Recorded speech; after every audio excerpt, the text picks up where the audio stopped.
Assalamualaikum warahmatullahi wabarakatuh. Selamat datang di video kami kali ini. Di sini kami akan membahas tentang praktik manajemen risiko pada perusahaan PT Indofood. Video ini bertujuan untuk memenuhi tugas akhir semester kami pada mata kuliah manajemen risiko. Di sini kami dari kelompok 8 dari kelas MBS 2019B terdiri dari 4 orang. Yang pertama yaitu Muhammad Faisal Syakir, Muhammad Alfarizi Budiman, Muhammad Abdul Aziz, dan Muhammad Wildan. Langsung saja kita mulai dengan pembahasan yang pertama, sejarah berdirinya PT Indofood. PT Indofood Sukses Makmur Tbk dan PT Indofood CBS Sukses Makmur Tbk merupakan produsen berbagai jenis makanan dan minuman yang bermarkas di Jakarta, Indonesia. Perusahaan ini didirikan pada tanggal 14 Agustus 1990 oleh Sudono Halim dengan nama PT Panganjaya Intikusuma yang pada tanggal 5 Februari 1994 menjadi Indofood Sukses Makmur. Jenis usaha ini adalah perusahaan publik. Perusahaan ini mengekspor bahan makanannya hingga Australia, Asia, dan Eropa.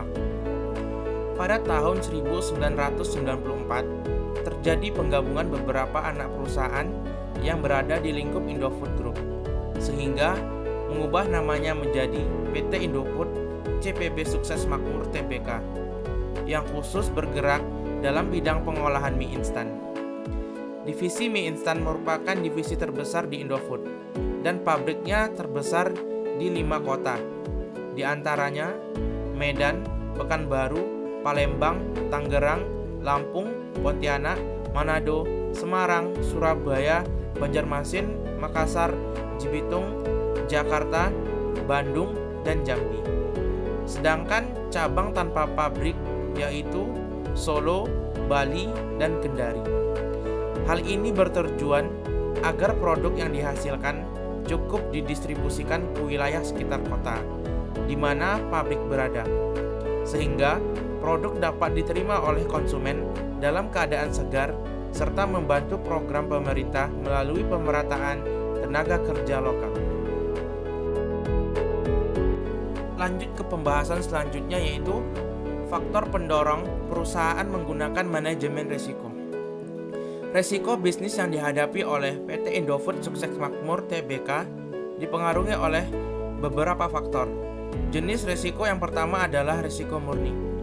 PT Indofood Sukses Makmur Tbk mungkin saja menanggung risiko tersebut apabila misalnya terjadi kebakaran atau pencurian aset seperti pencurian persediaan. Sedangkan jenis risiko selanjutnya adalah risiko spekulatif. Risiko spekulatif ini dapat meliputi variabilitas dari biaya input, harga jual, dan permintaan. Kemudian dapat juga meliputi kemampuan menjual produk baru dan mengembangkan produk yang sudah ada, dan tingkat nilai tukar rupiah terhadap dolar. Penerapan manajemen risiko. Risiko keamanan makanan. Pengendalian dilakukan dengan memperketat pengawasan mulai dari proses pemilihan bahan baku sampai proses produksi dan distribusi. Risiko persaingan. Pengendalian dilakukan dengan memantau perkembangan pasar melalui inovasi sesuai kebutuhan dan selera konsumen serta meningkatkan kualitas produk. Risiko fluktuasi harga bahan baku dan komoditas. Harga dan biaya produksi perseroan dipengaruhi oleh harga bahan baku di pasar internasional, terutama gandum yang digunakan untuk memproduksi tepung terigu grup Bogasari dan bahan baku lainnya. Risiko peningkatan kompetisi pada segmen usaha. Sebagian besar produk perseroan menghadapi kompetisi baik dari perusahaan lokal maupun internasional, risiko suksesi, dan keterampilan tenaga kerja. Kesuksesan perseroan tidak luput dari faktor ketersediaan tenaga kerja yang handal untuk terus dapat melakukan yang terbaik serta mendukung budaya untuk terus berinovasi agar memperoleh hasil yang unggul.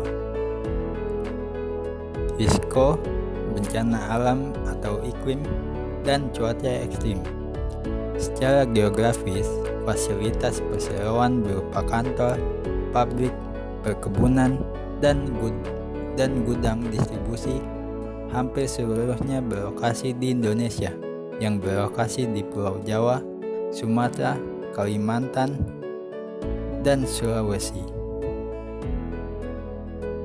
Manfaat manajemen risiko terhadap perusahaan. 1. Membantu perusahaan mencapai visi misi. Manfaat manajemen risiko perusahaan yang pertama adalah membantu perusahaan mencapai visi, misi, dan tujuan bisnisnya. Tanpa proses manajemen risiko perusahaan yang benar, Anda akan kesulitan atau bahkan gagal mewujudkan visi misi. 2. Mencegah perusahaan mengalami kolaps. Poin kedua manfaat manajemen risiko adalah mencegah bisnis mengalami kolaps. Ada banyak faktor yang bisa mengakibatkan bisnis Anda bangkrut, mulai dari faktor pengelolaan finansial sampai fraud oleh manusia. Manajemen risiko adalah salah satu solusi terampuh guna menghindari kebangkrutan, terutama dari segi keuangan. 3. Meningkatkan keuntungan perusahaan. Selain untuk meminimalisasi ancaman, proses manajemen risiko juga bisa dimanfaatkan guna meningkatkan profitabilitas bisnis. Dengan adanya manajemen risiko perusahaan, Anda bisa menganalisa pengelolaan sumber daya yang sekiranya kurang efisien atau efektif. 4. Menjaga kepercayaan stakeholder. Manfaat manajemen risiko perusahaan yang terakhir adalah agar stakeholder terus mempercayai Anda, sehingga reputasi bisnis Anda juga tetap terjaga.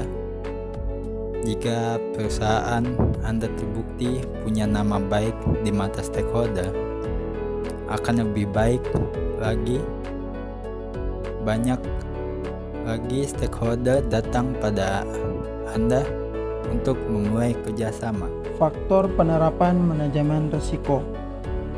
Risiko peningkatan kompetisi pada segmen usaha.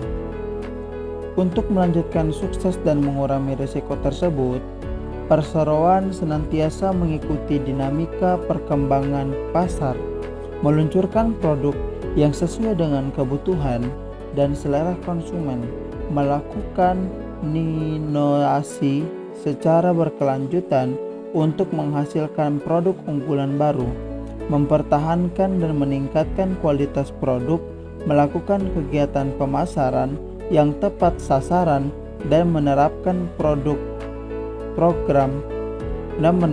program-program efisiensi biaya guna meningkatkan daya saing dalam iklim bisnis yang kompetitif ini. Perseroan tetap menjalankan usahanya sesuai dengan ketentuan peraturan perundang yang berlaku. Risiko suksesi dan keterampilan tenaga kerja.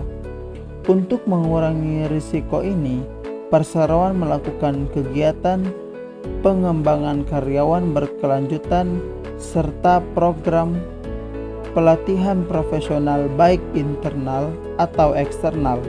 Dengan program tersebut, perseroan dapat mempertahankan tenaga kerja bertalenta yang sudah ada dan menarik tenaga kerja bertalenta yang baru demi meneruskan kelangsungan operasional dan daya saing perseroan di era globalisasi ini. risiko bencana alam, iklim, dan cuaca ekstrim. Untuk menangani risiko tersebut, perseroan melakukan kajian terhadap perlindungan bencana alam seperti kecukupan perlindungan asuransi dan implementasi sistem penanggulangan krisis. Perseroan juga melakukan kegiatan tanggung jawab sosial terkait dengan kejadian bencana alam sebagai bentuk kepedulian terhadap masyarakat.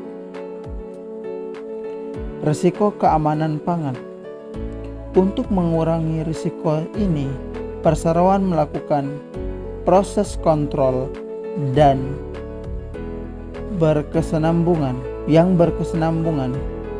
dimulai dari penggunaan bahan baku yang berkualitas, pemilihan pemasok, proses penerimaan bahan baku, dan proses produksi yang sesuai dengan standar operating procedures. Perseroan senantiasa menerapkan good manufacturing practice untuk memastikan produk dibuat dengan proses yang higienis dan menghasilkan kualitas yang baik. Sebagian besar fasilitas produk perseroan telah memperoleh yang higienis dan menghasilkan kualitas yang baik. Sebagian besar fasilitas produksi perseroan telah memperoleh sertifikat ISO 9001 dan ISO 22000 dan sertifikat HACCP Hazard Analysis, Critical Control Point, serta beberapa fasilitas produksi lainnya telah memperoleh sertifikat ISO 14000. Di samping itu, seluruh produk perseroan telah mendapatkan sertifikat halal di MUI. Sebagian besar produk perseroan juga telah memperoleh berbagai sertifikat lainnya, seperti Sertifikat Standar Nasional Indonesia (SNI) yang dikeluarkan oleh lembaga pemerintahan yang berwenang untuk menangani keluhan dan mendapatkan masukan yang berharga dari konsumen. Perseroan menyediakan layanan konsumen Indofood. Risiko fluktuasi harga bahan baku dan komoditas. Fluktuasi harga bahan baku di pasar internasional dan depresiasi nilai tukar rupiah terhadap mata uang asing dapat memberikan dampak negatif terhadap kegiatan operasional dan kondisi keuangan perseroan. Walaupun perseroan dapat menaikkan harga jual produknya, akan tetapi perseroan tidak dapat secara langsung meningkatkan harga jual produk sedemikian rupa. Sejalan dengan kenaikan harga bahan baku di pasar internasional dan depresiasi nilai tukar rupiah terhadap mata uang asing, untuk memitigasi risiko tersebut, perseroan melakukan kegiatan-kegiatan strategis dengan membentuk pola hubungan kerja sama dan kemitraan dengan petani dan pemasok, melakukan simulasi harga bahan baku terhadap harga jual, melakukan kontrak kerja sama dengan beberapa perusahaan dalam dan luar negeri, dan menggunakan bahan baku substitusi tanpa mengurangi kualitas akhir dari produk barang jadi yang dipasarkan pada konsumen. Ketangguhan modal bisnis perseroan yang terdiri dari kegiatan usaha komoditas dan non-komoditas juga memberikan manfaat dalam mengurangi risiko tersebut dan dapat meredam dampak gejolak harga komoditas yang pada akhirnya tidak berpengaruh secara signifikan terhadap pendapatan dan keuntungan. Faktor selanjutnya yaitu risiko peningkatan kompetisi dan segmen usaha. Untuk melanjutkan sukses dan mengurangi risiko tersebut, perseorangan senantiasa mengikuti dinamika perkembangan pasar, meluncurkan produk yang sesuai dengan kebutuhan dan selera konsumen, melakukan inovasi secara berkelanjutan untuk menghasilkan produk unggulan baru, mempertahankan meningkatkan kualitas produk, melakukan kegiatan pemasaran yang tepat sasaran, dan menerapkan program efisiensi biaya guna meningkatkan daya saing. Dalam iklim bisnis yang kompetitif ini, perseorangan tetap menjalankan usahanya sesuai dengan ketentuan aturan perundangan yang berlaku. Selanjutnya yaitu risiko suksesi dan keterampilan tenaga kerja. Untuk mengurangi risiko ini, perseorangan melakukan kegiatan pembangunan karyawan berkelanjutan serta program pelatihan profesional baik internal atau eksternal. Dengan program tersebut, perseorangan dapat mempertahankan tenaga kerja bertalenta yang sudah ada dan menarik tenaga kerja bertalenta yang baru demi meneruskan kelangsungan operasional dan daya saing perseorangan di era globalisasi ini. Selanjutnya yaitu risiko bencana alam, iklim dan cuaca ekstrim. Untuk menangani risiko tersebut, perseorangan melakukan kajian terhadap perlindungan bencana alam seperti kecukupan perlindungan asuransi dan implementasi sistem penanggulangan krisis. Perseorangan juga melakukan kegiatan tanggung jawab sosial terkait dengan kejadian bencana alam sebagai bentuk kepedulian kepada masyarakat.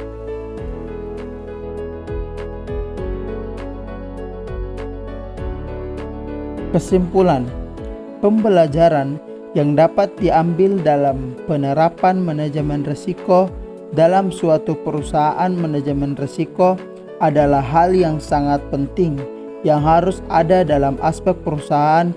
Adapun pembelajaran yang bisa kita ambil dalam penerapan manajemen risiko di PT Indofood adalah PT Indofood lebih teliti lagi dalam melakukan produksi produk makanan karena makanan adalah produk yang dapat mengalami hal-hal yang tidak diinginkan. PT Indofood lebih mengetahui terkait keadaan pasar yang berkaitan dengan produk yang diproduksi oleh PT tersebut. PT Indofood dapat bersaing dengan perusahaan yang bergerak di bidang makanan karena mereka mempunyai manajemen risiko perusahaan yang baik. Terima kasih. Cukup sekian penjelasan kita terhadap manajemen risiko yang diterapkan di PT Indofood. Mohon maaf jikalau kita banyak kesalahan kata, kurang lebihnya mohon maaf. Wabillahi taufiq wal hidayah. Assalamualaikum warahmatullahi wabarakatuh.